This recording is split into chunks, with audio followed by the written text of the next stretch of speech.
안녕하세요. 라이너입니다. 그리고 지금 클릭한 영상은 라이너의 컬처쇼크에서 게재한 신 에반게리온 극장판 리뷰 영상입니다. 저의 리뷰를 잘 모르시는 분들은 앞으로 이어질 내용이 조금 충격적일 수 있습니다. 저는 철저하게 따져 묻는 비판을 하기 위해서 리뷰를 하는 사람입니다. 또한 이 앞으로는 제가 이 작품에 대해서 생각한 지극히 주관적인 분석과 비평이 준비되어 있습니다. 비평은 어떤 의미에서도 주관적일 수밖에 없기에 주관적인 비평이라는 말은 동어 반복입니다만 강조를 위해서 반복을 감수하고 있습니다. 그러므로 이번 에반게리온 극장판에 대한 줄거리 요약이라든지 결말 포함이라든지 혹은 팬심으로 대동단결하는 내용은 이 리뷰에 없습니다. 그런 영상을 원하시는 분들은 뒤로 가기를 눌러 마음의 평안을 찾으시기 바랍니다. 그럼 시작합니다.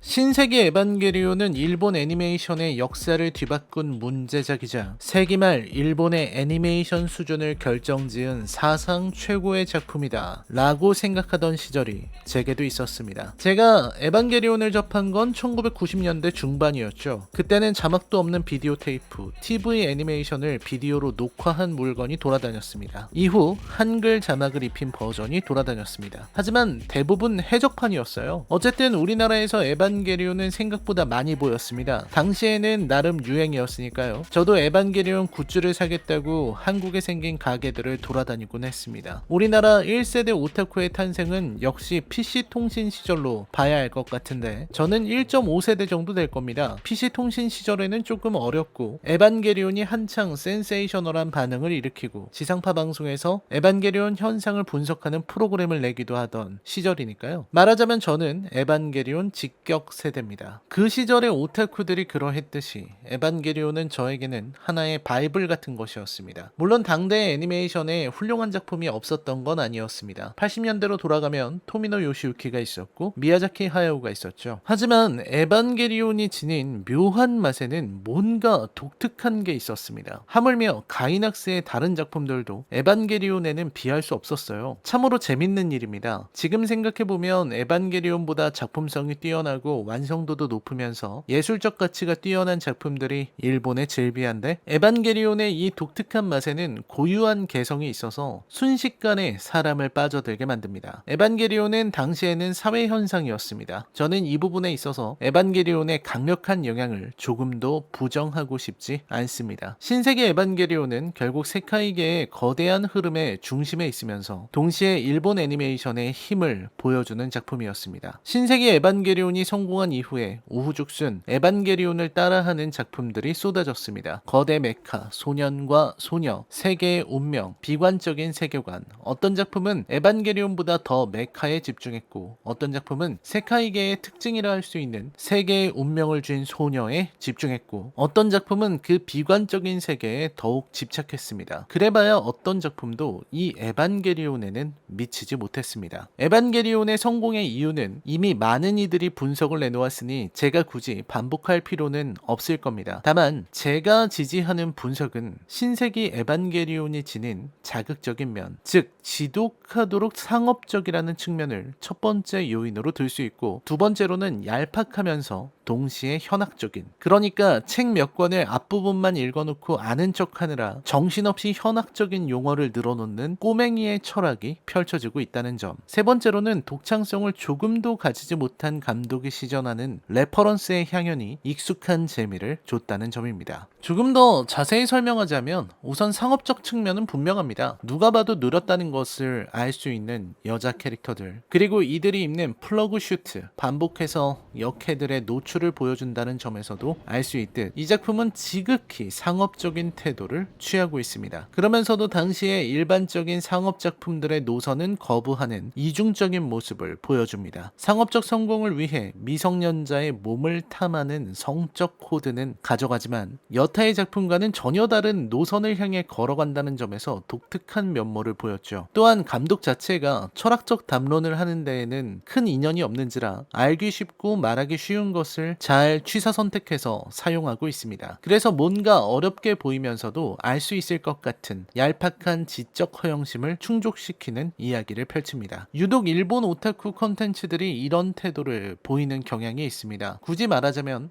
나스키노코의 예가 있을 수 있죠. 그가 적는 문장의 숙련도는 미숙하고 구성도 얄팍하지만 특유의 현학적인 태도와 문장의 강제 개행과 스스로 만들어낸 용어의 남발 등의 수법을 동원해 일부 팬들의 열렬한 지지를 받곤 합니다. 흔히 농담처럼 말하는 페이트는 문학이라는 말이 여기에서 나온 거죠. 그의 작품의 수준과는 무관하게 얄팍한 철학과 허세 가득한 문장은 그 작품을 소비하는 이들에게 먹힙니다. 당연히 미성년자, 청소년 성적 코드는 필수입니다. 이런 종류의 작품들은 다 성장하지 않은 여중생, 여고생들의 성적 매력을 팔아서 장사를 하는 거니까요. 에반게리온이든 월이든 페이트든 다 마찬가지죠. 좀 더 노골적으로 말하자면 엿게 벗겨서 장사하는 친구들이라는 겁니다. 그럼에도 불구하고 어쨌든 에반게리온은 문제작이었습니다. 특히 엔드 오브 에반게리온, 즉 에반게리온의 두 번째 극장판은 그야말로 안노 히데야키의 역작이라 할 수 있을 겁니다. 작품 전체를 끝내는 이야기의 종결점으로서 완성도도 좋았고 시각적 효과도 대단했습니다. 이 작품에서 보여준 하나하나의 이미지는 지금 봐도 눈을 뗄 수 없을 정도로 훌륭합니다. 오히려 신극장판의 이미지들이 엔드 오브 에반게리온의 이미지를 재활용하고 그걸 깔끔하게 오려붙인 모조품으로 보일 정도로요. 엔드 오브 에반게리온에서 에반게리온은 거의 완전한 결말을 냈습니다. TV 애니메이션이 이어온 스토리를 종결짓고 에반게리온의 의미, 인류 보완 계획의 의미, 그리고 서드 임팩트의 의미와 선택에 대한 이야기도 완벽하게 마무리했어요. 그 결과 엔딩은 충격적이었지만 여전히 좋았습니다. 이게 바로 에반게리온이었으니까요. 안노 히데아키가 스튜디오 카라를 만들고 에반게리온 극장판을 다시 낸다는 말을 들었을 때부터 저는 이게 무슨 말도 안 되는 짓인가 하는 생각을 했습니다. 그도 그럴 것이 엔드 오브 에반게리온에서 이 이야기는 끝났어요. 종극, 끝났다는 뜻입니다. 그 이야기를 굳이 신극장판에서 반복할 필요가 있을까 하는 생각이 들었습니다. 어차피 더 할 이야기도 없을 텐데 굳이 오랜 시간이 지난 지금 다시 에바를 시작할 필요가 있는가 하는 의문입니다. 어차피 이 극장판은 짜깁기일 것이다. 저는 그런 예측을 했습니다. 천원 돌파 그랜라간 극장판처럼 TV 애니메이션의 압축판이면서 몇몇 장면에서 변화를 주는 정도일 거라고 생각했어요. 그리고 그게 맞았습니다. 에반게리온 신극장판 서까지는 말이죠. 하지만 파에서부터 이 시리즈는 미쳐 날뛰기 시작했습니다. 그래도 파까지는 괜찮았습니다. 적어도 파는 마지막 부분과 몇 가지 선택들의 차이를 제외하면 TV 애니메이션을 상당 부분 따라가고 있었으니까요. 하지만 파의 마지막에서 극장판은 전혀 예상하지 못한 선택을 했고 안노 히데아키는 전혀 정리되지 못한 상태로 큐를 만들었습니다. 큐는 그야말로 뇌절이죠. 이야기라고 할 게 없을 정도로 준비되지 않은 모습만 가득했어요. 큐에서 좌절한 팬들은 점차 사건의 본질을 깨닫기 시작했습니다. 저는 에반게리온 신극장판이야말로 참극이라 생각합니다. 안노 히데야키에게 기대한 건 그냥 새로운 그래픽으로 보는 에반게리온의 깔끔한 정리였습니다. 하지만 그는 새로운 이야기를 하려고 했어요. 마치 못다한 이야기가 있는 것처럼요. 근데 그건 불가능합니다. 신 고지라에서 보여줬듯 안노에게 남은 것은 이제 자기 복제밖에 없기 때문입니다. 신 고지라의 서사와 연출 그리고 결말은 그저 자신의 작품을 스스로 복제한 것에 지나지 않습니다. 그리고 언제나 그렇듯 부족한 창의성을 오마주라는 이름으로 여기저기서 빌려온 부품을 덕지덕지 붙였을 뿐입니다. 새로운 것도 창의적인 부분도 없었습니다. 그의 연출이 훌륭하지 않다는 게 아니라 그가 할 수 있는 이야기가 없다는 겁니다. 그리고 그건 이번 작품에서 여실히 드러났습니다. 서론이 길었습니다. 리뷰는 이제 시작합니다. 이제부터 스포일러 주의해 주시기 바랍니다.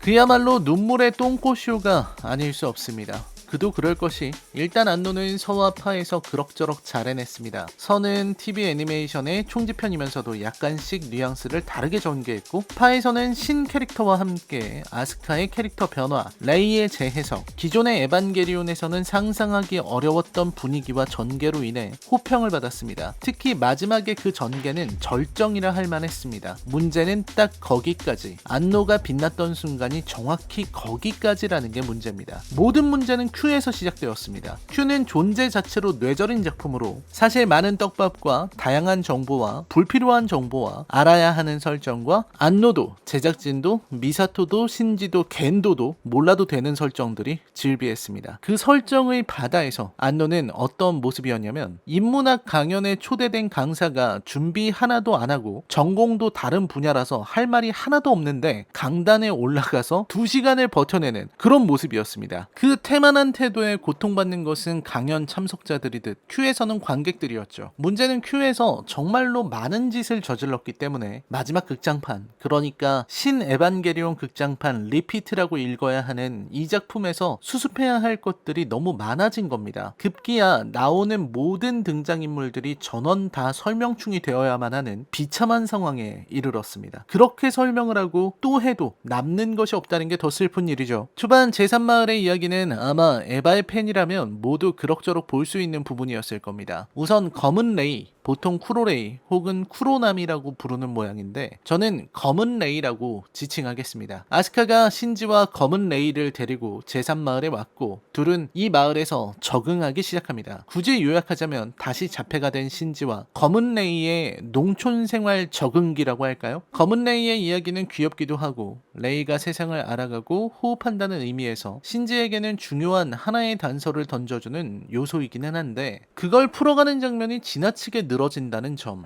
그리고 레이의 대사와 반응들이 아무리 그래도 너무 유치하다는 점이 문제입니다. 유치한 것도 나름대로 에반게리온의 맛이기는 한데 안녕이라는 말은 다시 만나기 위한 주문이다 라는 건 어색하게 느껴졌습니다. 아마 히카리의 입장에서는 검은 레이를 아주 어린 아동과 같은 수준이라 생각하고 눈높이를 맞춰서 알려준 거겠지만 에반게리온에서 지금껏 레이라는 캐릭터가 보여준 분위기와 그 레이에게 말을 해준 다른 사람들과는 전혀 어울리지 않는 대사였거든요. 같은 반에서 공부하기도 했던 두 사람이었는데 비록 다른 레이였지만 히카리는 토우지와 결혼해서 스즈하라 히카리가 되었고 아이도 나왔습니다. 아스카는 켄스케의 집에서 동거하고 있습니다. 이걸 보고 아스카가 켄스케와 커플이 되었다고 말하는 사람들도 있는 모양인데요. 글쎄요, 아스카가 예전처럼 켄스케를 업신여기지 않는 것만은 분명하고 켄스케를 믿을 수 있는 동료이자 친구로 의지하는 모습을 보이기는 하지만 딱히 연인으로서 친밀해 보이는 모습을 보이지는 않았습니다. 아스카가 나신으로 나오는 장면을 지적하는 사람도 있는데 어차피 에반게리온은 미성숙한 여자 캐릭터들 몸을 훑으면서 돈을 버는 컨텐츠입니다. 불편하지만 그게 진실이죠. 아스카가 벗고 나오는 게 한두 번도 아닌데 새로울 것도 없죠. 물론 이번 작품도 엔트리 플러그를 입은 여캐들 혹은 나신에 가까운 여캐들 몸을 작정하고 노린 구도에서 끈적끈적하게 훑어내는 장면들이 가득합니다. 그것도 에바의 주박으로 강제적으로 14살의 육체를 지닌 여자 캐릭터들이죠. 세월이 지나도 언제나 14살이라니 이래도 되는 건지 의문입니다.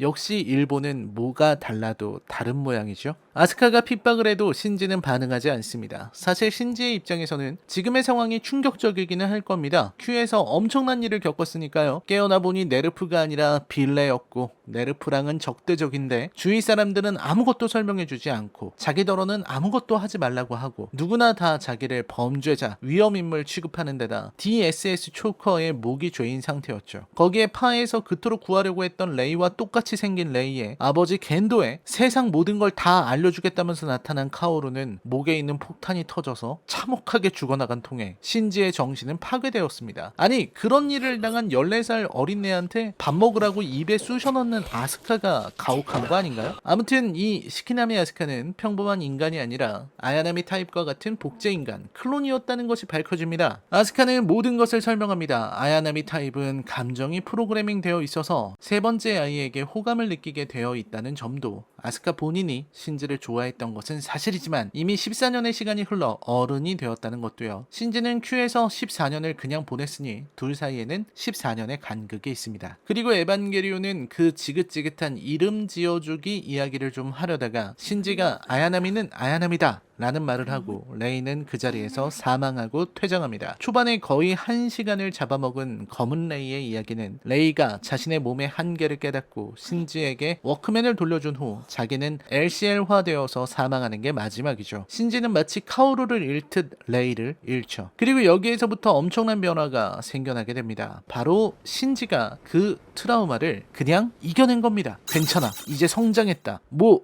이런 건가요? 레벨업이라도 한 건가요? 갑자기 이겨내고는 정상인으로 돌아오게 됩니다. 이 과정에서의 변화가 너무 엄청나서 저는 그 부분을 몇 번이나 돌려봐야 했습니다. 그리고 영화는 미친 듯이 달리기 시작합니다. 이제 에반게리온이 남겨둔 이야기를 향해 갑니다. 그리고 그 결말은 지금껏 설정을 설명하는 설명충들의 미칠 듯한 자세한 설명들과 웃음밖에 안 나오는 전투 장면과 안노 히데아키의 사적인 이야기, 거의 일기장에나 써야 할 것 같은 이야기들이 결말과 어우러지면서 거창한 이름 붙이기의 향연으로 이어집니다. 이왕 한 거 조금 더 자세히 살펴보죠.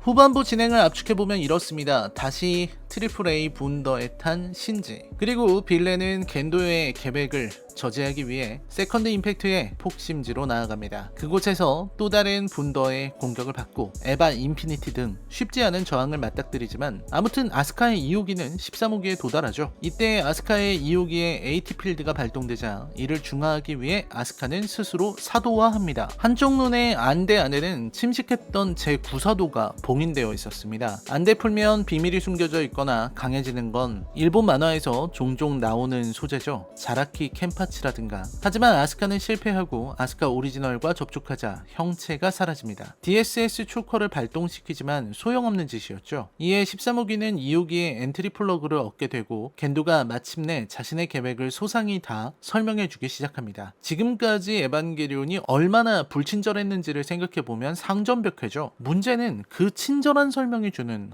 허탈함에 있습니다. 때로는 전부 설명하지 않는 것이 더 좋을 때가 있습니다. 설정으로는 존재하되 모든 것을 하나씩 설명하는 것은 피하는 그런 방식이 호평을 받는 부분들이 있죠. 예를 들어 제임스 카메론 감독이 터미네이터 2에서 T-1000이 컴퓨터를 해킹해 정보를 얻는 장면을 일부러 삭제한 것과 같은 겁니다. 설정상으로 존재하고 장면도 촬영했지만 불필요한 설명이라 생각되면 과감하게 빼는 것입니다. 그리고 그렇게 설정은 깊되 알려주는 것은 적을수록 훨씬 더 함축적인 작품이 될 수 있습니다. 불필요한 설명을 배제했기 때문에 더욱 아름다워질 수 있습니다. 그 안에 숨겨진 것을 추측하고 논리적으로 추론하는 재미를 얻을 수 있기 때문이고, 또한 그 재미 때문에 더 좋아 보이는 거죠. 리들리 스콧의 블레이드 러너처럼요. 하지만 이번 신 에반게리온 극장판 리피트는 과도할 정도로 자세한 설명을 하고 있어요. 그 설명이 너무나 친절하기 때문에 오히려 이게 다였나 싶은 생각이 듭니다. 세계의 얄팍함을 있는 그대로 드러내고 사실 이게 전부였다고 말하는 에반게리온의 세계는 그 얕은 깊이가 너무나 적나라하게 드러나 있습니다. 적어도 엔드 오브 에반게리온에서는 설명하는 것과 설명하지 않는 것의 차이가, 그리고 전달하려는 것에 충격적인 이미지가 있었는데, 이번 작품은 그저 변명처럼 느껴질 정도로 무의미한 해설이 이어질 따름입니다. 설명충이 된 겐도, 느부갓네살의 열쇠에 대해서 정확히 알고 있는 미사토와 리츠코, 그 와중에 리츠코는 간단한 데이터만 가지고도 분더를 하나의 새로운 창으로 만드는 기적을 행하기도 합니다. 인간의 지혜가 어쩌니 하는 소리를 내뱉기에는 분더가 네르프에 있던 걸 탈취한 거고 그냥 리츠코만 천재인 것 같지만 이런 부분은 넘어가야겠죠.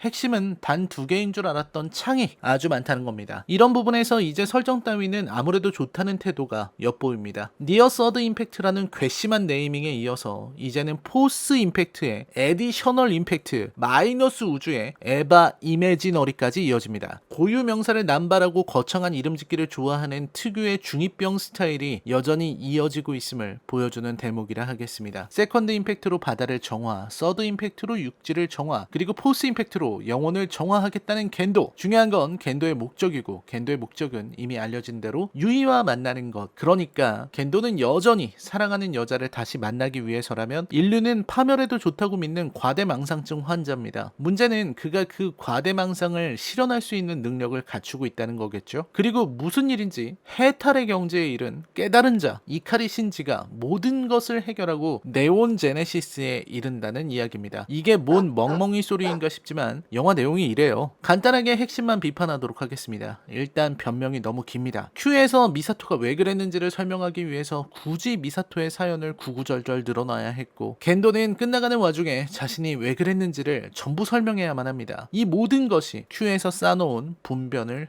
치우기 위한 안타까운 행동들임을 쉬이 알 수 있습니다. 제3마을의 장면도 그런 기능을 어느 정도 분담하고 있고요. 전투씬은 거의 최악에 가깝습니다. 에반게리온이라는 작품이 큰 지지를 받을 수 있었던 많은 이유 중에 하나가 바로 인상적인 전투 장면의 연출이었거든요. 하지만 이번 작품에서는 인상적인 장면이 단 하나도 없습니다. 안노는 원래부터 전함을 좋아했습니다. 그리고 일본인들에게 전함이라는 건 특별한 겁니다. 우주전함 야마토를 굳이 언급하지 않더라도 2차 세계대전의 거함 거포주의, 야마토 등으로 대표되는 그들의 전함에 대한 로망이 아직까지 남아있다니 참 소름 끼치는 대목입니다. 문제는 그 전함들의 대결이 별 볼 일 없었다는 거죠. 이어지는 에바 인피니티와의 전투도 그다지 훌륭하지 않았습니다. 아니, 솔직히 말해서 이건 시간을 10년 전으로 되돌려도 욕을 먹었을 퀄리티입니다. 큐로부터 9년이 흘렀습니다. 하지만 큐보다 나아지기는커녕 큐의 초반 전투 장면에도 못 미치고 있습니다. 기술적으로 많이 발전했음에도 엔드 오브 에반게리온에 비하면 모든 면에서 망가져 있고요. 아스카가 이호기를 타고 싸우는 장면은 동일한데 이번 리피트에서 아스카가 총을 난사하면서 빙글빙글 돌며 내려가는 장면과 아스카가 엔드 오브 에반게리온에서 전략자위대나 양산형 에반게리온들과 싸우던 장면을 비교해보면 명백합니다. 엔드 오브 에반게리온의 장면은 그 전투 장면에서 느껴지는 연출의 힘으로 아직까지도 회자되는 반면 이번 작품은 그냥 우스운 수준이죠. 특히 에반게리온 꼬치 장면에서는 그냥 웃음벨입니다. 13호기랑 초호기가 싸우는 장면은 차마 참혹해서 눈으로 보기 어려운 수준이었습니다. 창으로 티격태격하는 게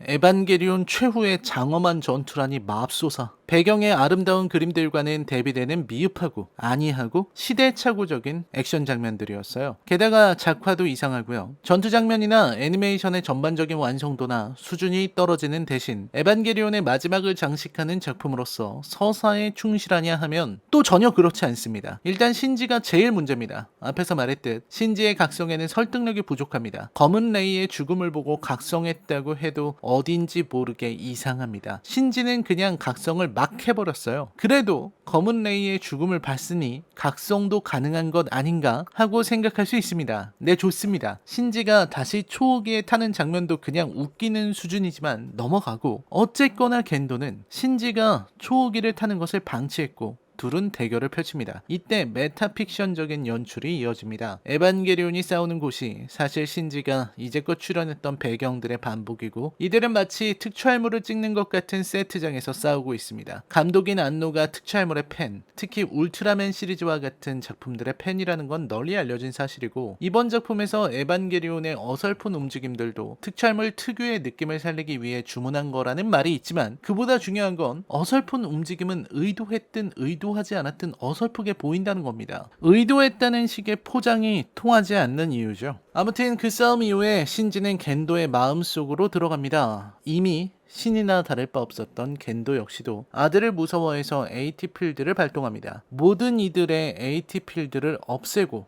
더 나아가서 인간이라는 종의 한계를 넘어서 모두 하나가 되자는 사상을 가진 겐도가 막상 아들이 다가오려고 하니 AT 필드를 펼친다는 그 모순을 지적한 건 좋았어요. 아주 날카로웠다고 생각하고 이 작품에서 유일하게 칭찬할 수 있는 부분입니다. 하지만 그 정도로 AT 필드를 발동하는 것을 보면 이 친구가 크게 쓸 친구는 아니라는 걸 알 수 있다는 게 문제죠. 그리고 겐도의 사정이 나옵니다. 사실 겐도도 신지처럼 늘 외부와 단절되어 있었다는 둥. 겐도의 사연이 구구절절 나옵니다. 처음으로 겐도가 자신의 마음을 진지하게 말하는 장면이고 목소리 연기도 훌륭하지만 문제는 그 사연이라는 게 그냥 구구절절 늘어놓는 신세 한탄에 지나지 않습니다. 아픈 일을 겪는 사람은 많아요. 하지만 모든 사람이 겐도처럼 도망치고 아들을 모른 척하지는 않습니다. 여전히 겐도는 쓰레기죠. 아들에게 해서는 안 될 말과 줘서는 안 될 상처를 줬어요. 그건 아내인 유이에게도 신뢰되는 일입니다. 유이는 남편을 믿었을 텐데 거기에 겐도는 유이 만나겠다고 온갖 일을 다 저지를 수 있는 인물입니다. 그런 쓰레기가 늘어놓는 신세 한탄에 설마 관객들이 설득되고 감동받으리라고 계산한 걸까요? 문제는 신지입니다. 아니 신지는 여기에서 무슨 부처라도 된 건지 모든 것을 이해하려고 합니다. 아버지의 진심을 몇 마디 들은 것만으로 에반게리온 시리즈의 가장 큰 갈등 요소였던 겐도와의 갈등을 간단히 마무리합니다. 저는 이 부분에서 머리를 탁 쳐야 했습니다. 이건 밀린 방학 숙제에 몰아서 하는 애들이나 선택할 만한 이른바 날림에 가깝기 때문입니다. 안노는 작품을 끝내고 싶었어요. 작품을 끝내기 위해서 선택한 게 뭐냐? 신지를 그냥 성장시키는 겁니다. 성장하게 된 이유요? 그 안에 담긴 오랜 원망과 한풀이? 그런 거 없습니다. 신지를 그냥 어른으로 만들면 됩니다. 겐도가 차라리 어린애 같더군요. 그리고 신지는 그렇게 겐도를 용서하고 겐도를 놓아줍니다. 성불시킨 거죠. 맙소사. 신지가 아버지를 이렇게 쉽게 용서할 수 있는 거였다고요? 자기를 버리고 간 아버지, 아무런 사랑도 주지 않은 아버지, 위험한 일에 아들을 앞세우는 정없는 아버지를 그냥 말 몇 마디 듣고 용서를 한다니 말이 되나요? 나머지는 졸속 진행입니다. 미사토는 또 폭사합니다. 하지만 이번 폭사에는 아무런 감동도 여운도 없어요. 신지는 영혼이 하나도 없는 말투로 미사토의 죽음을 받아들입니다. 이게 대체 뭐죠? 이미 신지는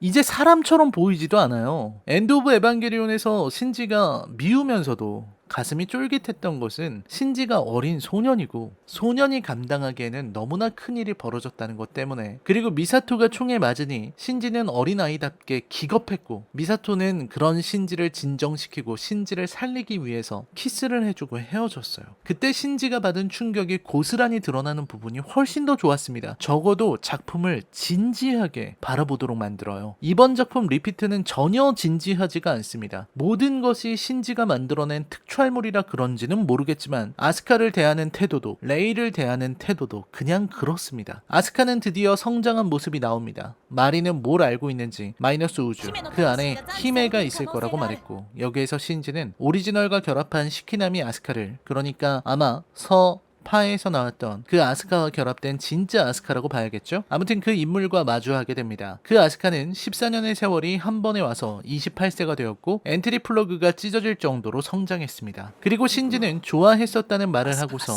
부끄러워하는 아스카를 사출시켜버립니다. 켄스케에게로요. 그리고 아스카가 떠나는 그 순간에 마리가 나와서 인사까지 합니다. 저는 이 장면이 참 기가 막히더군요. 아스카를 쉽게 빠르게 퇴장시키고 정리하려는 그 움직임이 뻔히 보였습니다. 결국 아스카는 차인 거죠. 신지에 의해서 일방적으로 정리당한 느낌입니다. 왜냐면 지금의 아스카는 신지의 말에 부끄러움을 느끼고 몸을 돌렸는데 신지는 그런 아스카를 켄스케에게 보냈으니까요. 거기에 마리의 등장은 신지를 빼앗는다는 그런 표현으로 보일 여지가 충분합니다. 이제껏 마리가 아스카를 힘에 거리면서 따라다니고 등장인물들의 관계에서 제법 거리를 두는 것이 마리의 인기 요인이었는데 이제는 아스카에게서 신지를 빼앗는군요. 거기에 머리가 잔뜩 길어진 28세의 아스카를 굳이 플러그 슈트가 터져서 맨살이 드러난 버전으로 등장시킨 이유는 설정 이외에 다른 것이 있습니다. 당연하게도 피규어 팔아먹으려는 거죠. 그 의도가 명확하잖아요. 엔드 오브 에반게리온의 마지막 장면과 비슷해 보이는 장소에서 하늘을 향해 아스카가 누워있고 그 살이 드러난 몸을 카메라가 훑고 지나가는 장면에서 명확한 의도가 드러납니다. 팬들은 어쨌든 아스카 성인 버전 피규어를 살 테니까요. 레이도 마찬가지고요. 레이에 있어서는 더 심각합니다. 레이는 그냥 나타나서 네온 제네시스 한마디 하고 퇴장입니다.